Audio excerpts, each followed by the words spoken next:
está? Bienvenida, bienvenido a Las Sentencias a Debate, un programa del Tribunal Electoral del Poder Judicial de la Federación. Yo soy Lucy Farías, le doy la más cordial bienvenida. Quédese con nosotros porque hoy le ofrecemos un caso verdaderamente especial. Se trata de un desechamiento de la Sala Superior del Tribunal Electoral del Poder Judicial de la Federación, que sin embargo dio lugar a un debate verdaderamente importante. Permítame comentarle que fue a través de un recurso de apelación que la Sala Superior conoció de este asunto. Desechó porque le faltaba firma autógrafa a la demanda. Sin embargo, el debate surgió en torno a la necesidad fundamental de poder reformar a la brevedad la Ley General del Sistema de Medios de Impugnación en materia electoral y contar con un juicio en línea en justicia electoral. Hoy acompañan a Pedro Lara y Malo en el estudio, Jaime Talancón, quien es abogado electoral. Asimismo, el licenciado José Andrés Rodríguez Vela, quien es secretario de la ponencia del magistrado Manuel González Oropeza. Yo soy Lucy Farías, la invito muy cordialmente a que se quede con nosotros. ¿Nos acompaña?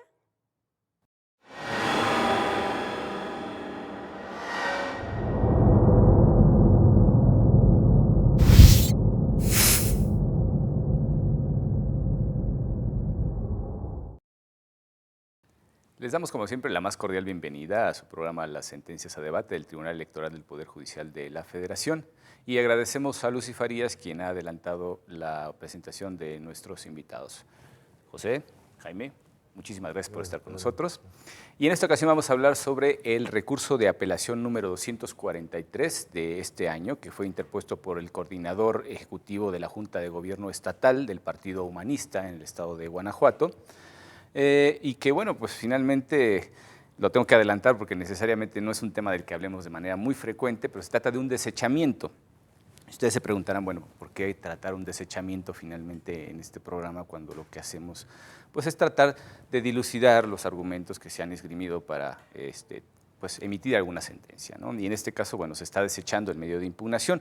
Lo importante aquí, y ya nuestros invitados nos pondrán en contexto respecto de esta información, es el debate que hubo en esta sala superior para resolver precisamente dicho proyecto de sentencia, y en el que, bueno, pues se aducen verdaderas razones de peso para poder pedir que se hagan ajustes por parte del Poder Legislativo. Pero bueno, en términos muy generales, si nos puedes poner un poco en el contexto, explicar un poco al público cómo llega este asunto. Digo, los antecedentes en realidad son breves, pero para que ellos sepan exactamente cómo llega el asunto hasta la Sala Superior. Claro que sí, Pedro. Muchas gracias. Agradezco mucho la invitación. Me da mucho gusto poder estar aquí contigo y con Jaime para discutir ese asunto. Se trata de un recurso de apelación promovido por el coordinador ejecutivo de la Junta de Gobierno del Partido Humanista en Guanajuato. Este asunto tiene su origen en una designación de diputados locales por el principio de representación proporcional que hizo la Junta de Gobierno. Fue una designación directa de los diputados locales por este principio. Sin embargo, los estatutos prevén que únicamente procede la designación de directa cuando no haya registro, cuando no se haya registrado ningún candidato, supuesto en el cual, de registrarse, se hará la elección entre los registrados y en el supuesto de que nada más exista un registro, esos serán los candidatos que deberán de ser designados. En el caso, se formuló un registro por ciertas personas que aspiraban a ser candidatos a diputados por representación proporcional y la Junta de Gobierno no los tomó en consideración y el Consejo Estatal, que es quien hace la designación, formuló una designación directa. Contra esta designación, las personas que habían solicitado su registro promovieron ante el Tribunal Electoral de Guanajuato un recurso, un juicio ciudadano local, en el cual se les negó la protección por parte del Tribunal Electoral.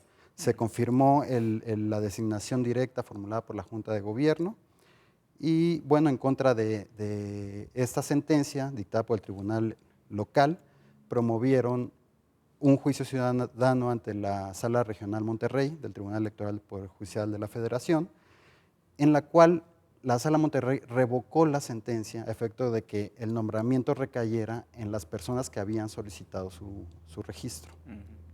Inconformes con esta sentencia, el Partido Humanista recurre ante esta Sala Superior a través del recurso de apelación y, bueno, cuando llega a a esta sala superior el recurso de apelación, es desechado dicho recurso.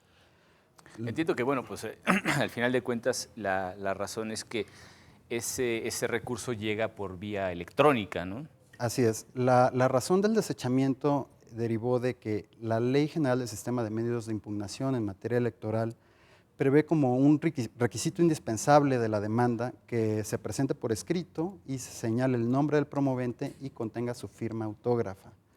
En el caso, el promovente del recurso remitió desde su cuenta de correo personal a la cuenta de correo electrónico institucional de la Sala Regional Monterrey el recurso de apelación. Y ya la Sala Regional Monterrey le dio el trámite y nos remitió la versión impresa de la demanda que presentó. Entonces se consideró que no cumplía con los requisitos establecidos por la Ley de Medios porque no contenía la firma autógrafa del promovente.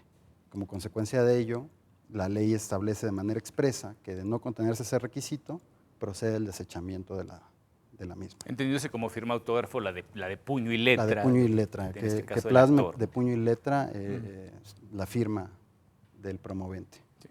Viendo un panorama mucho más amplio, digamos, estableciendo un panorama de jerarquía normativa y empezando al final de cuentas por los principios constitucionales que nos rigen, nos encontramos frente a un problema porque el acceso a la justicia no puede hacerse nugatorio bajo ningún concepto y las facilidades que el propio Estado, como garante, entre otros muchos derechos, del derecho de acceso a la justicia, pues tiene que ofrecer las facilidades necesarias.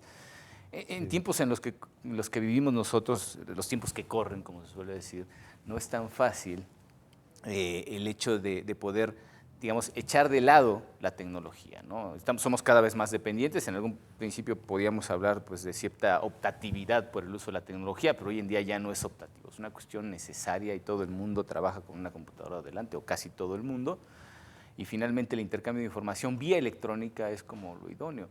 ¿Cuál fue tu impresión en este caso al encontrarte de primera instancia con un desechamiento por producto pues, de las vías más comunes y corrientes que tenemos de comunicación hoy en día? Por supuesto. Primero que nada te agradezco, Pedro, la invitación y además qué gusto compartir la mesa de análisis de una sentencia, ni más ni menos que con el responsable de elaborar la sentencia. Así ¿no? es. En ese sentido será muy nutritivo el intercambio. Tienes mucha razón en señalar que no nos podemos mantener al margen de las nuevas tecnologías, del correo electrónico en estos tiempos. Sin embargo, parte de la certeza jurídica que debe apremiar en cualquier proceso judicial, pues está ni más ni menos el principio de legalidad, en el cual una autoridad no puede hacer más allá de lo que tiene expresamente atribuido. Y en ese sentido, el análisis de esta sentencia bajo ninguna circunstancia pone en tela de juicio el sentido que se le dio a este caso, porque en ese sentido es impecable, ¿no? Yo creo que ahí esa es una situación. La otra situación, como bien dices, Pedro, es que nos enfrentamos a diversos principios constitucionales que pues, entran un poco en conflicto. Tenemos, por un lado, como un mandato constitucional del artículo 17 que da el derecho a las personas de tener una justicia pronta y expedita. Por otro lado, tenemos el principio de legalidad. Y por el otro lado, tenemos el artículo primero constitucional. El principio pro persona. Pro persona, que obliga a hacer una interpretación de las normas jurídicas de la manera que mejor beneficie a la persona, ¿no? Y de los tratados internacionales. Entonces, lo que genera ruido en esta determinación a rajatabla de desechamiento de plano que señala la Ley de Medios de Impugnación por la falta de firma autógrafa, en este caso en particular puede no ser un problema, pero ¿qué va a pasar cuando se trata de la invocación de justicia en un caso de juicio para la protección de los derechos políticos de un ciudadano? No podemos dar por sentado que detrás de cada promoción hay un partido político, una organización, grandes abogados con gran conocimiento. Tenemos que considerar que también hay ciudadanos que a lo mejor a modo de instructivo siguieron los pasos para elaborar una promoción y que se les pudo haber ido la falta de firma. Y en ese sentido, revisando y analizando este tema, recordaba el libro de Nudos Gordianos, ¿no? donde señala, donde el escritor y político español Jorge Mayor Zaragoza establece no solo el problema del desequilibrio en la distribución de la riqueza, sino el desequilibrio sobre todo en la distribución del conocimiento. Y en esa medida creo que se está quedando en materia político-electoral, hay un rubro pendiente de no considerar cuál es la realidad socioeconómica de nuestro país. Creo que el tribunal lo ha hecho, por ejemplo, pero con grupos claramente distinguidos como vulnerables, ¿no? Es decir, sobre todo minorías de género, minorías étnicas, grupos que se han identificado de manera muy específica con cierto rezago en cuanto a la posibilidad de presentar medios, de hacer promociones, etcétera.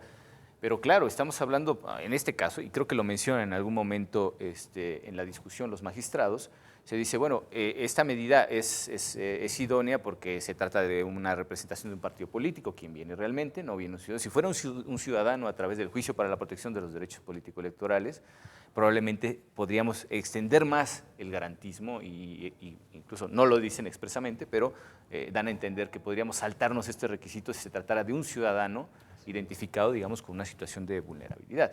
Está claro que al tratarse, en este caso, pues, de un miembro en activo del Partido Humanista, que entiendo que, bueno, pues tiene todo el aparato precisamente del Instituto Político detrás y todas esas facilidades, pues sería muy difícil que se hiciera algo en cuenta de algo que la ley claramente ha determinado de esa manera, ¿no?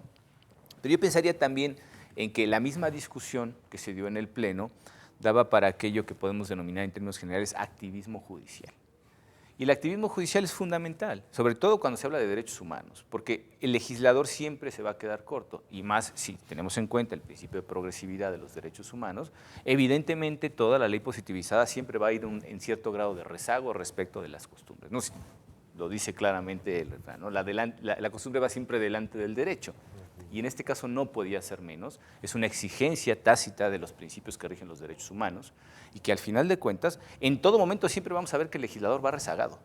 Eso me queda clarísimo. La progresividad necesariamente es dar un paso por delante de las situaciones fácticas respecto del marco referencial que tenemos en las normas jurídicas, ¿no? Y eso que dices tú al final de cuentas es fundamental y creo que es el meollo precisamente de esta charla y la razón por la cual precisamente decidimos tener en consideración esta sentencia para discutirla, ya no por el desechamiento en sí mismo, sino por las consideraciones que tienen que ver con la posible resolución opuesta que se le hubiera dado en caso de que el legislador tuviera en cuenta esto. Otra de las cuestiones que se tuvieron que salvar, al final de cuentas, no era el medio idóneo, porque se trataba de combatir una sentencia de Sala Regional Monterrey, vienen en recurso de apelación cuando finalmente pues, lo ideal hubiera sido el recurso de reconsideración para combatir dicha sentencia, ¿no? Sí, sin embargo, ese no hubiera sido un gran problema. Sí, se reencausa. Por el reencausamiento. Sin embargo, se hace la consideración que en ningún sentido tendría reencausar la demanda de recurso de apelación a recurso de reconsideración, pues porque de todas maneras el requisito de la firma autógrafa está previsto dentro de los requisitos generales de procedencia de los medios de impugnación. ¿Por qué es, y me gustaría sobre todo pues, que lo expliques a nuestro público, por qué es tan importante realmente la firma autógrafa? La firma autógrafa es muy importante para dar certeza respecto de quién está promoviendo el recurso, así como de la integridad del contenido del documento. No sabemos si en realidad quien promovió la demanda es el coordinador ejecutivo de la Junta de Gobierno. Por eso es necesario, por eso se discutía en la sesión la necesidad de una reforma legal. Existen otros juicios a nivel federal en los que ya se prevé el juicio en línea y esta incertidumbre respecto de la falta de firma autógrafa queda salvada con la previsión de la firma firma electrónica, que esta se obtiene a través de ingresando a la página, se proporcionan ciertos datos, con lo cual se proporciona al que está solicitando la firma electrónica una serie de claves Esto es y para cualquier contraseñas. persona que quiera... Cualquier persona que quiera promover un juicio, tanto en el juicio de amparo como ante el Tribunal Federal de Justicia Fiscal y Administrativa, puede promover juicios en línea a través de la firma electrónica. Lo que va a generar la firma electrónica es crear la certeza de que quien está promoviendo es el titular de esa firma electrónica. Y no solo eso, toda la regulación no solo va encaminada a la presentación de demandas, sino a toda la tramitación del juicio en línea.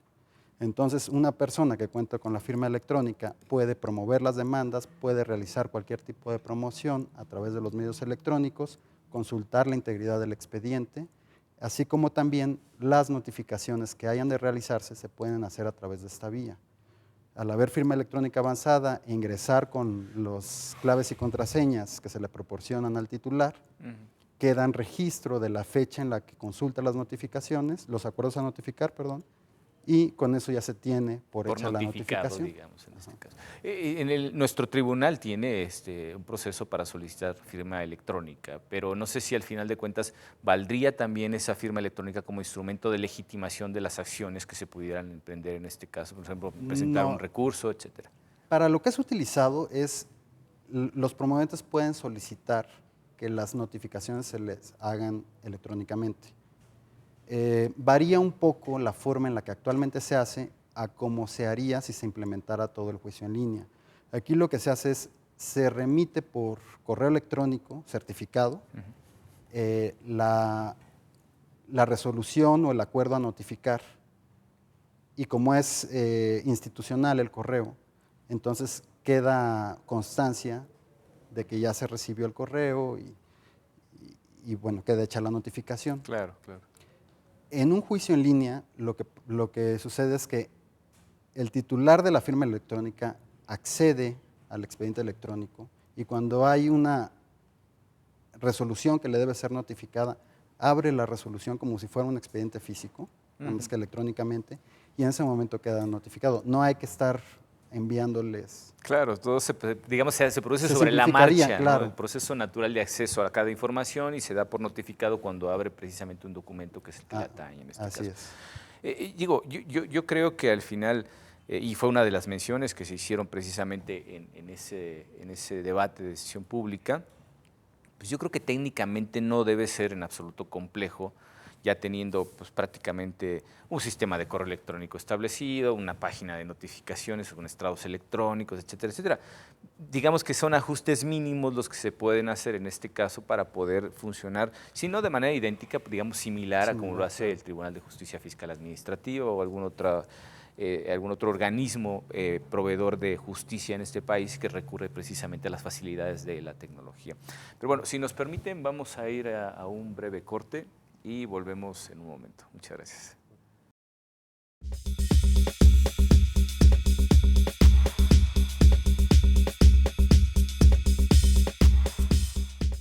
Este año, elegiremos diputados federales y autoridades en 17 entidades federativas. Las y los mexicanos podemos tener la certeza de que contamos con instituciones fuertes. Muestra de ello es el reconocimiento que recibió el Tribunal Electoral como la mejor institución electoral del año, entre órganos de todo el mundo. Lo que ratifica nuestro trabajo de cara al proceso electoral 2015. Tribunal Electoral del Poder Judicial de la Federación. Tú tomas la decisión, nosotros la protegemos.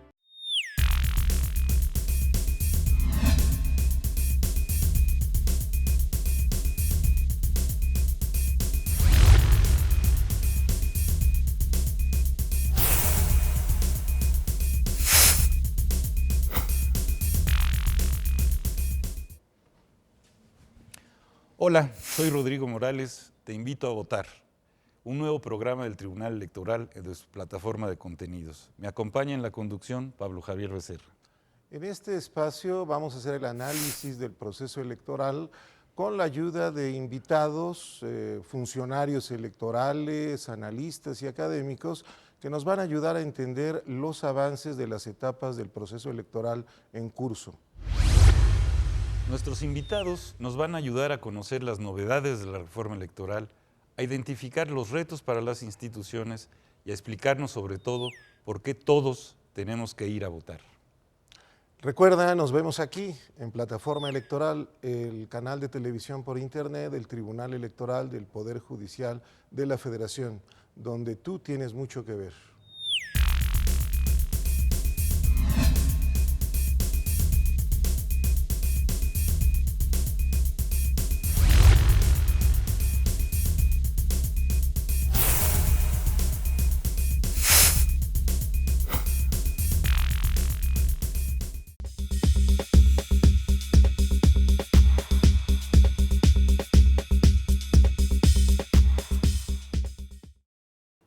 Pues nuevamente con ustedes en este segundo segmento de Sentencias a Debates. Y hablábamos sobre una cuestión importante, Jaime, que era el papel del activismo judicial cuando pues, finalmente la legislación no alcanza para dar soluciones materiales efectivas a los problemas jurídicos que se presentan. Se contrapone con aquellos quienes defienden la separación de poderes de manera, digamos, muy dogmática, tajante. Pero yo creo que los poderes están para controlarse y para apoyarse, no para estar separados, ¿no? Yo soy de la idea de que sí hay vasos comunicantes y no se trata de compartimentos estancos entre los poderes. Sí, sin duda. A ver, lo que sucede es que aquí, más que el activismo judicial, estamos hablando de una realidad en la que las facultades de actuación de los magistrados del Tribunal Electoral, el propio artículo 99 de la Constitución y la ley de medios ha quedado superada por la realidad.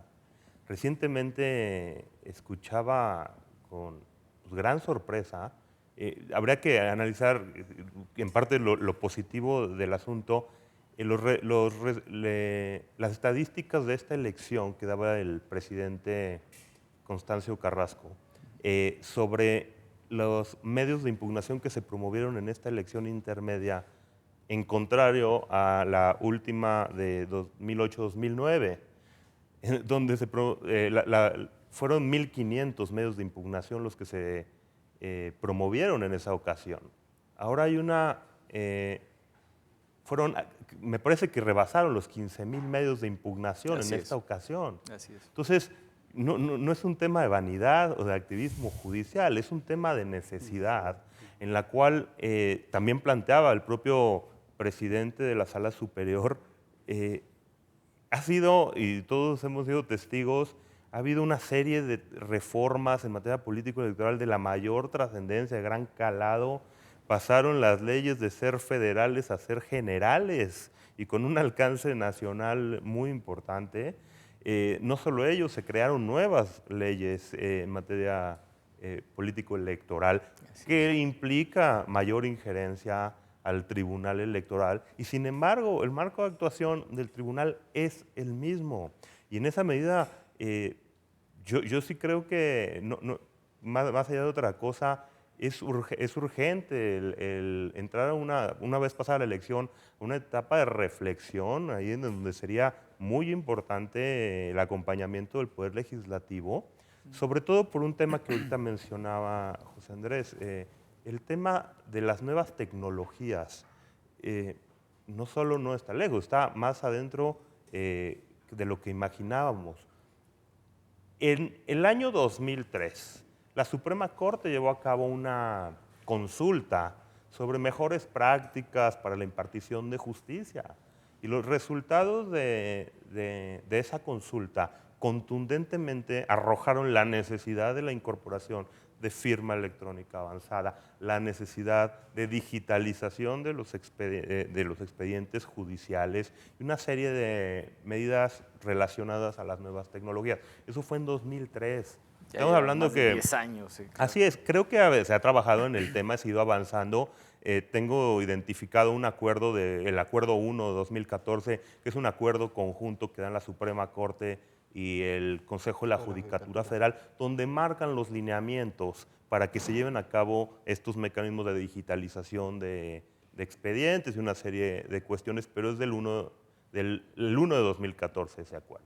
Entonces, todo esto lo vemos materializado en la Ley de Amparo de una manera muy positiva. El artículo 3 de la Ley de Amparo contempla la posibilidad o sea, el punto de partida es que todas las demandas de amparo deben ser por escrito, de manera impresa o electrónica. Que se considera como escrito también el medio. Así es, la ley de amparo es una muy buena noticia porque se establece la obligación de los órganos jurisdiccionales de, a la par que se integra los expedientes impresos, se integran expedientes electrónicos para cualquier opción. Por supuesto, y como bien señala el presidente de la Sala Superior, el presidente Carrasco, y lo ha dicho bien, hay que ser firmes pero cautos, porque por ahí también está el tema del debido proceso. Entonces, no podría en este caso saltarse, o como en otros ejemplos tenemos, el establecer normas a partir de jurisprudencias. Por ejemplo, creo que el tema de la firma sí requeriría el apoyo del Poder Legislativo para poder transitar, ¿no? Sí, yo creo que efectivamente la mera interpretación no alcanzaría para poder estirar una norma de tal manera que pudiéramos obviar el requisito de la firma autógrafa. Yo creo que el avance jurisprudencial además no es bajo ningún concepto una suplencia de la ley. Debe de entenderse como algo complementario a la ley. Eso evidentemente, y además es que se origina de la interpretación de la propia ley. Con lo cual, en los supuestos, porque el legislador evidentemente no puede abarcar todos los supuestos posibles, eso es algo absolutamente imposible materialmente, entonces el juzgador, en afán de proveer precisamente de justicia y en aplicación del derecho, busca la manera de interpretar la norma de tal forma que aquello a lo cual no se ha referido de manera expresa pudiera ser completado en la práctica, por lo menos judicial, de tal forma que se provea de justicia efectivamente, ¿no? Yo a lo que me refería con el activismo judicial era a esos enunciamientos que van más allá, digamos, del molde en el que se suele colocar al juzgador. El papel del juzgador es fundamental en el Estado de Derecho, yo diría que es el más importante de todos en democracia y Estado de Derecho, porque es precisamente aquel que se encarga instrumentalmente de aplicar la ley correctamente. Y que además sostiene pues, todo el andamiaje normativo que soporta pues, las competencias del propio Estado, y basándonos precisamente en el principio de legalidad, todo pronunciamiento de un juez tiene necesariamente una incidencia real en la sociedad, porque está tratando con la materia sustancial de lo que significa uno de los objetivos principales del Estado de Derecho, de la existencia misma del propio Estado, sin ir más lejos, ¿no? Si al final de cuentas vemos teleológicamente la creación del Estado, pues lo podríamos sintetizar como el bienestar general, ni más ni menos. Entonces, el garante precisamente de ese bienestar general, de acuerdo al marco normativo preestablecido, que son las reglas del juego, por las cuales todos jugamos, es precisamente el juzgador. Entonces, cuando el juzgador ve problemas de esta naturaleza, y en términos prácticos necesita encontrar una solución, pues recurre al activismo judicial, incluso pidiéndole al legislador, por favor, tome usted en cuenta esta situación fáctica y regúlela de tal manera que los resultados sean efectivos en la provisión de justicia que el artículo 17 constitucional nos ordena, ¿no? Otra de las cuestiones que creo que también son importantes y que, bueno, que finalmente es interesante que le expliques un poco a nuestro público, ¿por qué no se le simplemente se le conminó a que se presentara y ratificara su firma? Es una notificación, quizá un apercibimiento hubiera bastado para subsanar esa falta. ¿Cuál fue realmente las razones por las cuales no se hizo en este caso? Lo que pasa es que la Ley General del Sistema de Medios de Impugnación es muy específica al prever… Es tajante. Es tajante. De hecho, establece una serie de requisitos de la demanda, pero al aludir al nombre y al requisito de la firma autógrafa, establece expresamente que en esos dos supuestos, si no se encuentran contenidos en la demanda, procede el desechamiento. Claro, el famoso artículo 9, ¿no? Yo creo que ese precisamente sería uno de los llamados más directos al legislador, porque entiendo que en otras materias sí se realiza el apercibimiento. Sí, claro, en materia de amparo, por ejemplo, se puede prevenir al quejoso para que vaya y si hay duda en cuanto a la autenticidad de la firma, que ratifique la firma de la demanda o de cualquier otro tipo de promoción, o si falta algún requisito, que lo subsane dentro del plazo que le sea concedido, y ya una vez subsanado, pues se le da todo el trámite al juicio de amparo. En este supuesto, la ley no prevé la posibilidad de prevenir.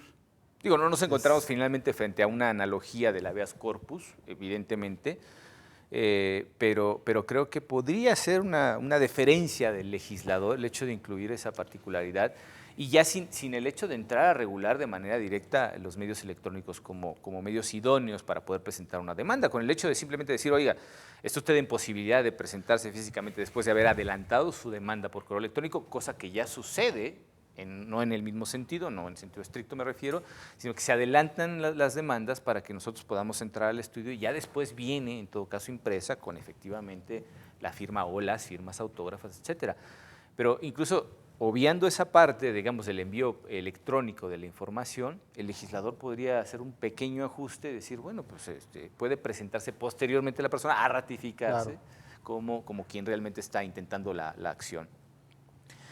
Y en esa tajancia, digamos, de las limitaciones que tenemos, el presidente Constancio Carrasco hizo una mención que me parece digna de reproducirse en este programa, y es que la ley de medios que tenemos realmente, pues sí se ha reformado y demás, pero no sustancialmente.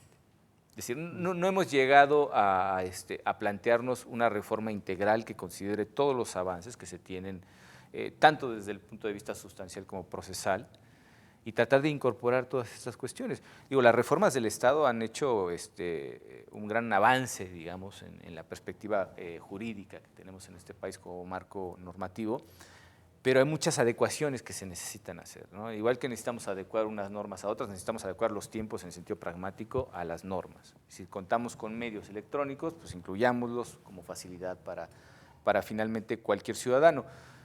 La cuestión es, ¿hasta dónde podemos llegar con esto, Jaime? ¿Tú crees que es válido decir, levantar la mano, ya no como organismo impartidor de justicia, sino, lo digo por la parte que nos corresponde a nosotros, que seríamos como meros ciudadanos, y levantar la mano para pedirle al legislador que observe las carencias o defectos que pudiéramos tener en las normas? A ver, yo quisiera hacer una acotación en lo que señalabas en el tema de por qué no se hizo una prevención para que se subsanara la firma.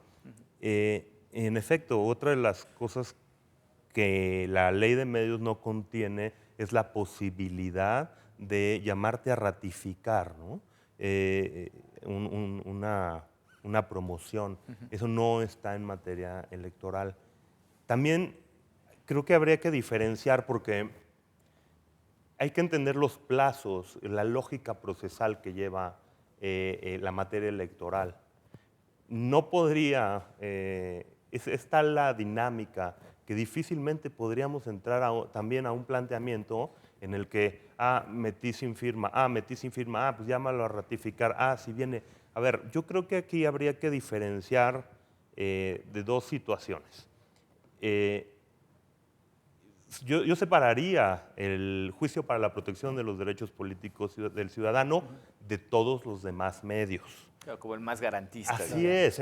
Primero por su esencia, ¿no? Es un juicio que busca proteger los derechos políticos de un ciudadano, ¿no? De votar y ser votado. Entonces, aquí la materia que se juega debería precisamente potencializar toda la protección al máximo. Lo diferenciaría de los demás medios, ¿en qué sentido? En la mayoría de los medios, los usuarios son identificados. Los usuarios prácticamente son los mismos, partidos políticos, ¿no? Si retomamos la idea de la firma digital certificada, que ya el tinglado existe para llevarlo a cabo, así es. Sí habría que diferenciar, porque, por un lado, ni podemos abrir la puerta para que entonces el abogado diga, si se te olvida no pasa nada. No, yo creo que esa puerta no hay que abrirla. Pero también hay que dar los elementos para en la medida en la que se usen las nuevas tecnologías en los medios más comunes, en esa medida se va a agilizar el trabajo judicial, en esa medida va a haber mucho más dinamismo en la salida y entrada cuando se use firma electrónica, cuando haya posibilidad de que las partes acuerden que haya notificaciones electrónicas y eso va a permitir dedicar más tiempo a un trato especial al juicio para la protección de los derechos políticos del ciudadano. Porque una cuestión es muy importante, lo que planteaba al principio de entender la lógica socioeconómica de este país, pues vaya, no es que vía electrónica vaya a ser más fácil que la firmen. Precisamente no, eso no subsana. pero sí permite que se dé una agilidad jurisdiccional en los otros medios de impugnación para darle un trato especial en la legislación al juicio para la protección de los derechos políticos del ciudadano, ¿no? Yo creo que hay que entender esos matices en estos planteamientos. Yo creo que cualquiera que haya trabajado finalmente pues con las computadoras se dará cuenta del ahorro de tiempo inmenso que es, ¿no?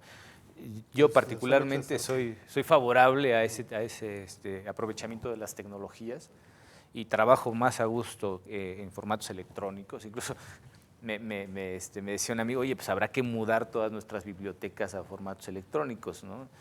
Pero nunca va a ser lo mismo pues tener el libro entre las manos y demás. Yo creo que esas cosas prácticamente las hemos empezado a superar ya en esta última generación, ¿no? O sea, todavía vemos algunos nostálgicos, pero yo insisto, definitivamente me encuentro mucho más a gusto por el tiempo que me conlleva ello, el trabajar con medios electrónicos que a la antigüita, ¿no? Decíamos. Bueno, si nos permiten, vamos a ir a un breve corte y volvemos con ustedes en un momento. Muchas gracias.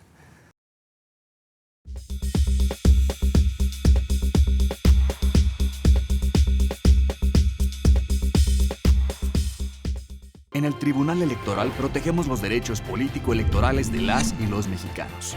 En los últimos 3 años atendimos más de 60,000 asuntos, 8 de cada 10 interpuestos por ciudadanos, y en este año resueltos en apenas 11 días. Trabajamos por la igualdad entre mujeres y hombres y por la autonomía de los pueblos y comunidades indígenas. Somos referencia para tribunales locales y extranjeros. Tribunal Electoral del Poder Judicial de la Federación. Tú tomas la decisión, nosotros la protegemos.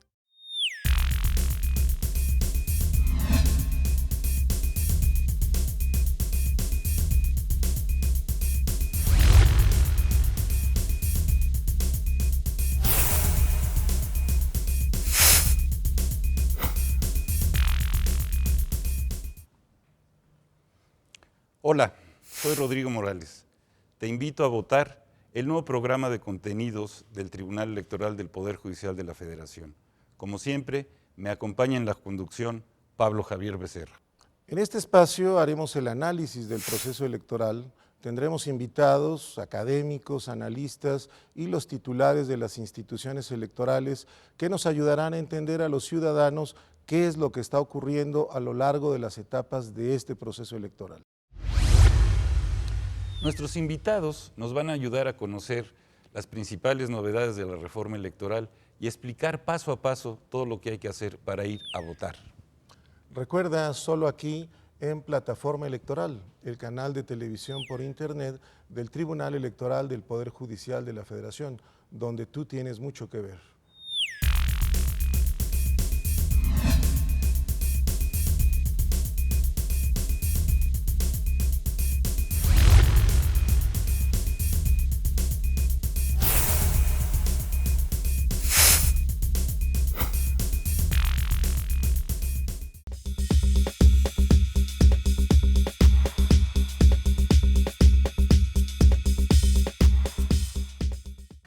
Pues ya en este tercer segmento de Sentencias a Debate, y bueno, pues la charla está por demás interesante. ¿Qué otras cosas al final de cuentas se dijeron? Porque ya dijimos esto, más que hablar de la sentencia, tratamos de hablar pues sobre todo del debate que hubo en el pleno de este tribunal.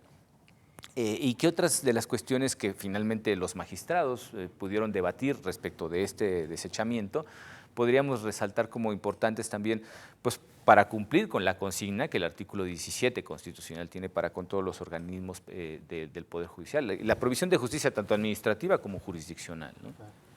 Sí, todos los magistrados fueron coincidentes en la necesidad de una reforma legal, pero dejaron entrever que si el legislador no realiza las reformas a la brevedad, como lo manifestaron los magistrados, jurisprudencialmente se va a empezar a dar apertura a las promociones realizadas a través de medios electrónicos.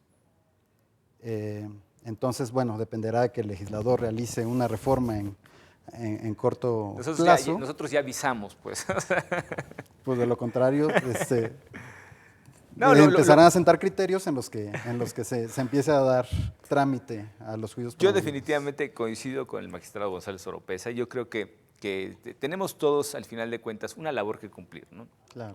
Para ello, pues requerimos de diversos instrumentos.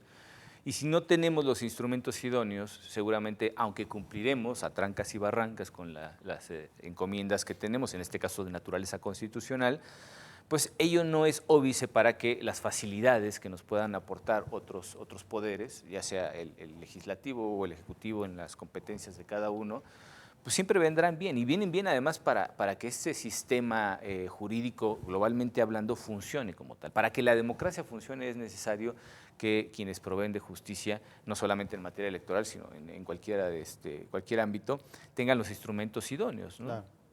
Entonces yo sí me sumo finalmente a la opinión del magistrado González Oropesa, y lo digo respetuosamente para esa división de poderes de la que hablábamos, porque creo que pues, la finalidad de todo el Estado, de los poderes que haya, en nuestro caso pues, los 3 poderes constituidos, tienen una finalidad común, van todos a una. Entonces debemos de trabajar hombro con hombro si es necesario para poder conseguir los resultados óptimos. Tú al final de cuentas como analista, ¿qué nos puedes decir respecto de esas relaciones que se han dado entre el Poder Judicial y el Legislativo y que además se hacen muy evidentes en cada reforma, ¿no? Siempre vienen esos jaloneos, esos ajustes, toma y daca y métele aquí, jálale allá. En estas últimas reformas, por lo menos la de 2014-2015, hubo mucha participación, digamos, en materia electoral particularmente, tanto de la parte administrativa que correspondía al entonces Instituto Federal Electoral, como a este tribunal. Entonces esa interacción creo que se da especialmente cada vez que hay reformas, ¿no? No, mira, Pedro, en efecto, por lo general lo que busca el Poder Legislativo es crear las normas de acuerdo a ciertas necesidades que en un momento determinado se considera que deben pues, son de urgente impulso. En el caso de la materia electoral, yo creo que no hay nada que investigar. Yo creo que los hechos están sobre la mesa. Yo creo que bastante mérito tiene el Tribunal Electoral de seguir operando con la misma calidad y con la misma efectividad que lo ha hecho desde que se creó la Ley de Medios, que es del año 1996. Es decir, está funcionando con una ley que tiene 19 años de edad, donde no se le ha, en esencia, dado mayores mecanismos de actuación y que, sin embargo, volviendo a las estadísticas de medios de impugnación promovidos en esta ocasión, estamos hablando de un incremento de 820% respecto de la última elección intermedia. Y de esos más de 15,000 medios de impugnación que fueron promovidos, el 95% eran juicios para la protección de los derechos del ciudadano, los cuales por su naturaleza no pueden esperar. Me parece que de todo habrían muy pocos sin resolverse. Prácticamente todos estaban perfectamente resueltos. Entonces, yo creo que sin duda el Poder Legislativo, ahí están los resultados sobre la mesa, está el incremento, o sea, es una exigencia de impulsar los nuevos insumos procedimentales para el Tribunal Electoral. Y no creo que sea un tema que pueda estar sujeto a discusión. El gran reto que tienen todos los órganos jurisdiccionales es no solo hacer realidad el artículo 17 en términos de dar justicia pronta y expedita, sino también de calidad. Y el Tribunal Electoral, además de que ha hecho, como ha podido con estos mecanismos, ha dado justicia pronta y expedita, ha sido de calidad, ¿no? Nunca se ha puesto en tela de juicio lo que resuelve el tribunal, ¿no? Entonces, vaya, yo creo que esto debería transitar de una manera muy fluida, no le veo mayor bronca, ¿no? Y ahora que hiciste mención precisamente a esto de los juicios para la protección de los derechos político-electorales del ciudadano, me surge una pregunta quizá escabrosa, ¿no? Y digo escabrosa sobre todo para ti, José, ¿qué hubiera pasado si en lugar de venir a través de recurso de apelación o incluso del recurso de reconsideración, que hubiera sido la vía idónea para combatir la sentencia de la Sala Regional Monterrey, el resultado habría sido el mismo si hubiera venido precisamente por juicio ciudadano? ¿O hubiera sido más difícil, digamos, aplicar a rajatabla esa restricción procesal del artículo 9 de la Ley de Medios? Yo creo que hubiera sido el mismo resultado, pero si hay un juicio a través del cual se puede empezar a establecer un mecanismo en el que jurisprudencialmente se dé apertura a la presentación de escritos a través de medios electrónicos es el juicio ciudadano. Por la naturaleza de los bien jurídico que protege este tipo de juicios. Y por injerencia del artículo 1 y ese nuevo, digamos, marco interpretativo, ¿no? Claro, entonces el juicio ciudadano podría ser la pauta para ir introduciendo la presentación de promociones vía electrónica en materia electoral. Perdón. Digamos que podríamos pensar que si en el caso efectivamente en el que ese panorama lo más negativo que se pudiera llegar a dar, el peor escenario que fuera que el legislador precisamente no tuviera en cuenta esa necesidad y que obviara la ley tal y como la conocemos ahora y siguiera durante otros 19 años siendo la misma ley que nos rige en este momento. Jurisprudencialmente creo que la vía idónea sería precisamente hacerlo a través de la aplicación, primero de un principio constitucional, que es pues recién inaugurado, pero que tiene mucho que ver con la forma en la que hemos estructurado sobre todo la relación de convencionalidad que tenemos ya incluida en nuestro sistema jurídico reconocido por la Suprema Corte, y las reformas que se hicieron precisamente en 2011 al artículo primero constitucional, ¿no? Que fue aterrizar todo ese espíritu de promoción de protección extrema de los derechos humanos y particularmente el torcer, si es necesario, esa interpretación que era la que teníamos hasta entonces, más dogmática y demás, para favorecer a las personas humanas. Y en este caso, bueno, pues el juicio ciudadano, que es esencialmente aquel protector, garante de los derechos político-electorales de los ciudadanos, de las personas humanas, pues entraría perfectamente ahí haciendo una interpretación, digamos, extensiva, garantista, en aplicación del artículo primero constitucional. Sí, ahí yo te comentaría, Pedro, que si bien el magistrado González Oropeza dejó entrever claramente que, bueno, si eventualmente no llega a presentarse esta empatía con el Poder Legislativo para resolver estos huecos que se han presentado y que no son acordes con el artículo primero constitucional, también hay que señalar que mucho antes el magistrado Salvador Nava, con ese ánimo siempre garantista de la protección de los derechos humanos, advirtió desde el año 2014, que fue lo que motiva esta discusión, en un voto razonado, la necesidad y la urgencia de las nuevas tecnologías a fin de poder dar elementos al gobernado para un mayor acceso a la justicia. Y lo hace ahorita que lo mencionas, en esta ocasión pues se trató de un partido político, pero en el 2014, que genera el voto razonado del magistrado Nava, se trataba precisamente de un juicio ciudadano, sí, en el cual se desechó de plano y que finalmente hay este llamado de atención del magistrado Nava a decir, no puede seguir por esa vía, particularmente en el caso de juicios ciudadanos. Y lo dice muy bien en este caso que estamos discutiendo. Dice, en esta ocasión no replico ese voto razonado por tratarse de un partido y porque al final tienen un trato distinto los partidos. Pero cosa distinta es cuando se trata de un ciudadano y creo que ahí claramente el magistrado Nava está diciendo no puede seguir así y como siga así, al final van a empezar a haber resoluciones que van a llevar a través de jurisprudencia, establecer las normas que necesita este tribunal, ¿no? Claro, de hecho, a partir precisamente de ese voto que él mismo denominó de ley eferenda, ya podían haberse tomado en cuenta esos criterios para ser incorporados en la última reforma.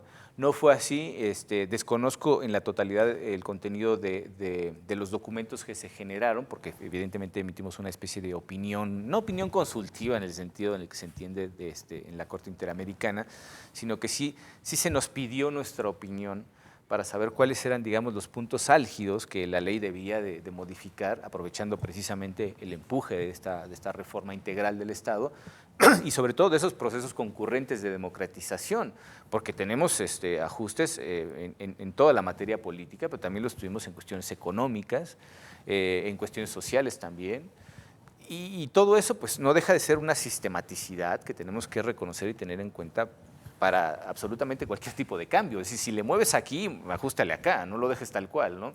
Creo que siempre en cada una de estas reformas, a pesar incluso de los esfuerzos de órganos jurisdiccionales como estos, de opiniones como las del magistrado González Oropeza o del magistrado Nava, siempre hay algo que se queda en el tintero, ¿no? Y evidentemente ahí pues tenemos que buscar las soluciones óptimas, por lo menos hasta la próxima reforma. Visto más o menos el ritmo y la frecuencia con la que se han llevado a cabo, no tendremos que esperar muchos años, ¿no? Llevamos más de 500 reformas constitucionales en lo que va a la historia independiente de este país. Entonces nos caerá alguna, la veremos seguramente, ¿no? Esperemos que sí. Pero bueno, no está de más contribuir en esencia en tratar de establecer de la manera más clara posible cuáles serían las directrices que guiarían una reforma en ese caso concreto, ¿no? La utilización de medios electrónicos, el juicio en línea, la agilidad procesal que significa al final de cuentas todas estas herramientas tecnológicas puestas a disposición no solamente de quienes imparten justicia, sino también de los quejosos, de los que vienen aquí y con el simple hecho de entrar a una página web, poder subir un documento que sea el equivalente a la demanda, demostrar que legítimamente ese documento está puesto en acción por parte de quien dice ser la persona que efectivamente está ejerciendo la acción jurídicamente hablando, ¿no? Entonces sí tenemos mucho trabajo que hacer respecto de esa retroalimentación y yo no creería que podamos obviar, digamos, nuestra participación respecto de lo que podemos ofrecerle al legislativo como materia prima para que legisle. Esencialmente, ¿cuál sería la adecuación desde tu punto de vista? Que pudiéramos, si tuviéramos al legislador delante y pudiéramos respetuosamente decirle, señor legislador, esto es lo que nos hace falta para trabajar óptimamente, ¿cuál sería tu propuesta? Bueno, la implementación primero que nada de la firma electrónica avanzada, la regulación o la creación de un portal específico en el cual se pueda acceder al expediente electrónico, lo que implicaría la necesidad de llevar tanto el expediente físico como la versión electrónica para que las partes pudieran consultar, sea físicamente o electrónicamente, el expediente, así como también regular lo relativo a las notificaciones, que también le daría mucha celeridad al trámite del procedimiento, estableciendo los mecanismos adecuados para que una vez que se ingrese y se consulten los acuerdos o resoluciones que haya de notificar, quede un registro de que ya fue consultado por las partes. Y bueno, esencialmente sería eso, la firma electrónica, llevar el expediente electrónico, las notificaciones electrónicas, como deben de hacerse, porque jurisprudencialmente lo que se puede hacer es dar entrada a demandas a través de ratificación de firma, pero ya Suplir, sería un poquito digamos, difícil claro. llegar a extremo de crear una firma electrónica avanzada, Sí. que ya la hay, pero no existe un expediente electrónico ahorita como tal.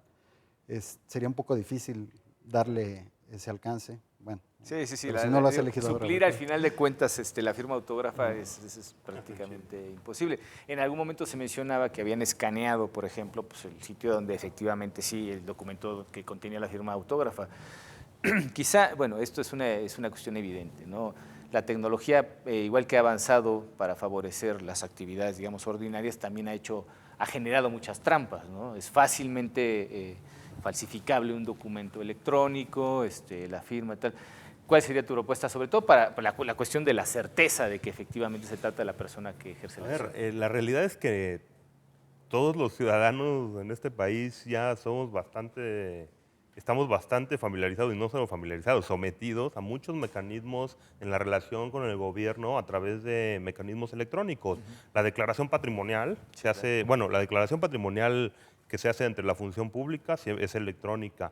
La declaración fiscal de año con año se hace con firmas electrónicas. Esas no cambian y me parece que pues, en términos generales nunca ha habido un problema. En el caso, Nos dirán, es que para pagar impuestos no importa quién sea que venga, ¿no? Sí. Bueno, acaba de presentarse un caso donde le cobraron a alguien, ahí metieron algo raro y en el sistema y le cobraron a alguien de más, una locura. Sí. A ver, el caso que nos ocupa, me parece que lo primero que habría que plantear es la obligación legal de que todos los partidos políticos, todas las representaciones legales de los partidos políticos, sea opcional, registrado todas las firmas electrónicas, todo es electrónico, no podemos separarnos de esta ola que ya está en el camino. En el año 2012 se promulgó la ley de firma electrónica avanzada, que es para generar una mayor interoperabilidad en la administración pública federal. Esa ola no excluye ni al Poder Legislativo ni al Poder Judicial. Entonces, en esa medida, los usuarios identificados del sistema de justicia electoral tienen por ley que someterse a este mecanismo electrónico en cuanto a firma, todas las promociones, todas las notificaciones, toda la consulta.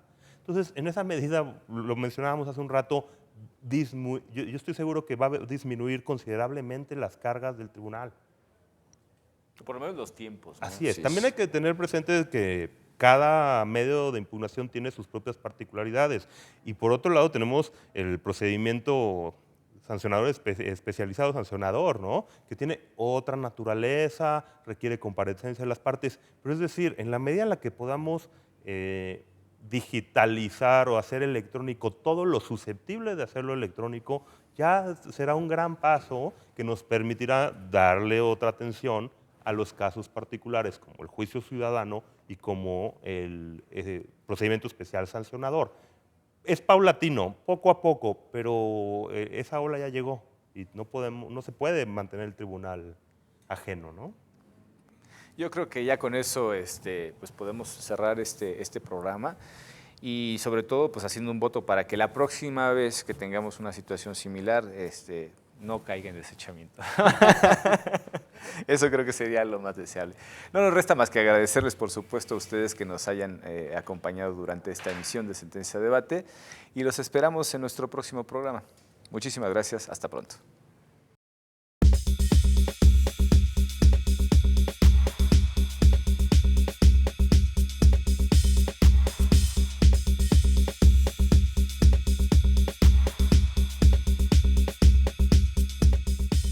La democracia es cuestión de todos los días y de todos los ciudadanos, de grandes y pequeñas decisiones. En el Tribunal Electoral trabajamos para que tu voz sea respetada. Resolvemos a favor de la igualdad política entre mujeres y hombres. Defendemos las decisiones que toman con autonomía los pueblos y comunidades indígenas. Nuestras sentencias garantizan el respeto a tus derechos político-electorales, consolidan nuestra democracia. Tribunal Electoral del Poder Judicial de la Federación. Tú tomas la decisión. Nosotros la protegemos.